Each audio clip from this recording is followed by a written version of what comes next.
आज दुपारी 1च्या सुमारास खोरा बंदरात लाटांचं तांडव पाहायला मिळालं।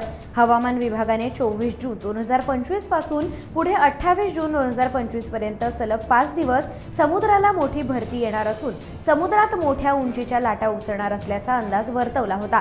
मच्छीमार बांधवांनी कुणीही मासेमारी करता समुद्रात जाऊ नये अशा प्रकारचा इशाराही दिला होता। हवामान विभागाने वर्तवलेला अंदाज तंतोतंत खरा ठरलाय। खोरा समुद्रात मोठ्या उंचीच्या लाटा उसळत असून समुद्रात उसळणाऱ्या लाटांचं पाणी किनाऱ्यावर उंच आदळत आहे। बुधवारी ज्येष्ठ अमावस्येला आलेलं भरतीच्या पाण्याला मोठं उधाण, त्यात पावसाळी हंगाम, यामुळे आज गुरुवारी समुद्र खवळला। समुद्रात उंच पाण्याच्या लाटांचं तांडव सुरू असल्याचं चित्र दिसून आलं।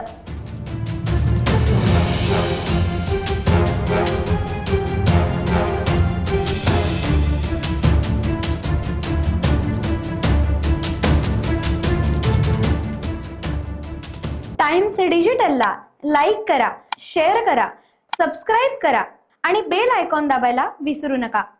Times digital.